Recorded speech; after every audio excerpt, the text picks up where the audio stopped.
Welcome to Attracting a Narcissist, Part 2. How do you attract a narcissist? Be an empath. Just be sensitive. How many of you are ultra sensitive?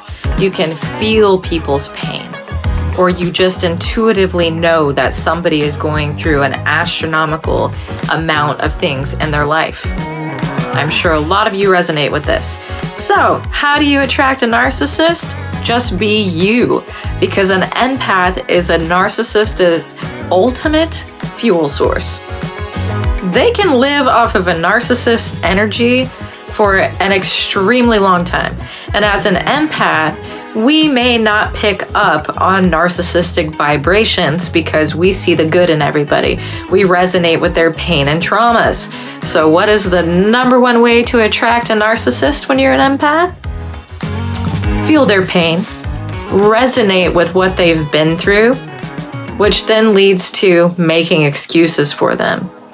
I didn't know that you had all this trauma from before.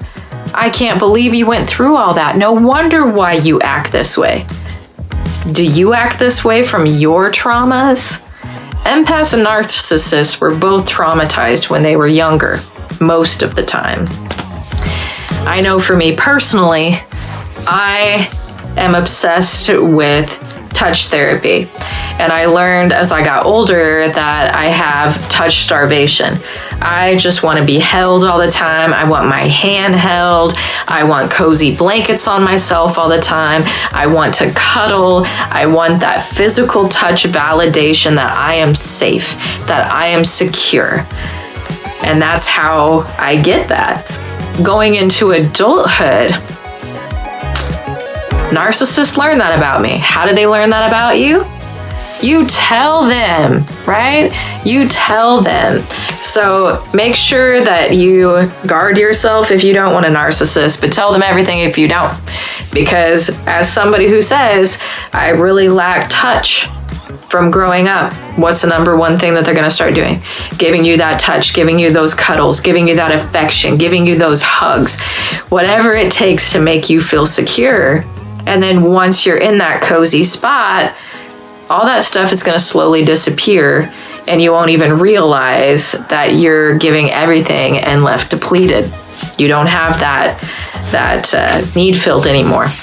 Narcissists are like vampires, okay? When they're hurt, they just want to take and take and take, because they might have had that same thing in childhood. They might have had that want to be touched, to be held, to be loved. But instead, when they grow up, they're going to take it away from other people. They're going to take control because they don't ever want to lose that control again. So empaths are the perfect medium to take from. What is another way? Okay, feel bad for their mistakes. Kind of goes along with the last one. Feel bad for when they mess up. It was because of that thing that I went through, you know? They'll tell you stories about their past and breakups, and their exes cheated on them in this horrific way. You know, I had an ex tell me horrible stuff about his ex and the traumatic things that she did to him. Cheated on him and got pregnant and left with the baby. He didn't get to see the kid. It was traumatizing to him. He doesn't ever want to go through that loss again. That's not exactly what happened. You know, fast forward and you learn that the baby's mother obviously was protecting the kid from the dad because he was absolutely crazy. And then later find out that this man had cancer. He had leukemia. The doctor called me and told me he had leukemia. This was well after we broke up, and he had been stalking me. And the doctor made excuses for him, which, looking back on, I'm appalled by it, but I understand where it came from.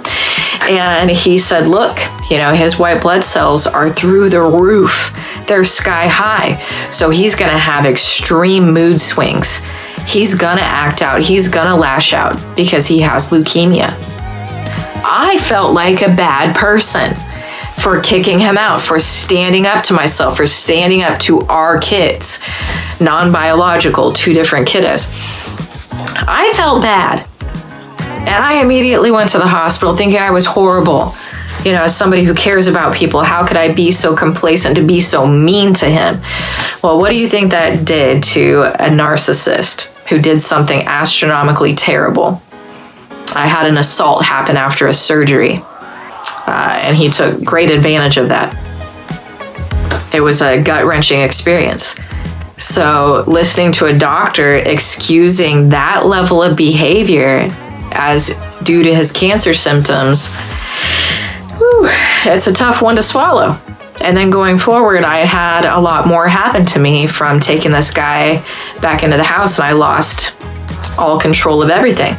So if you want to attract a narcissist, right, go ahead and keep following what you're doing. Make sure that you give them that fuel. You want to make sure that if you want to keep a narcissist, you give them that self-esteem, because that will lead into them having full control. They'll have control over your phone. They'll have control over your car, who you're seeing, who you're talking to, and control of what others think about you. This one had my family convinced that I was cuckoo for Cocoa Puffs and was able to get into my house without my knowledge, without my consent.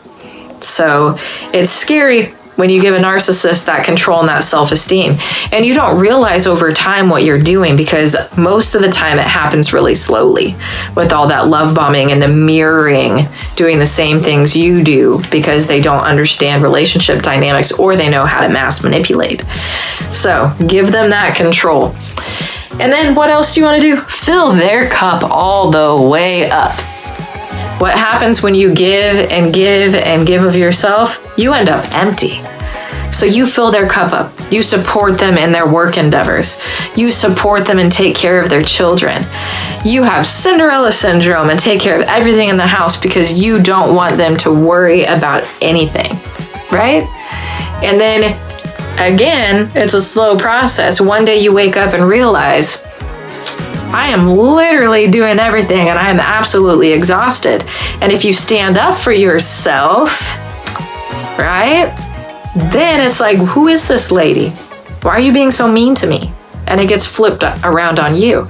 So if you want to keep a narcissist around, make sure that you fill their cup up all the time. Don't leave a drop for yourself. Just nothing for you. And then the last one, fit the bill. Start paying everything. They're having a hard time paying. They're having a hard time budgeting, figuring stuff out.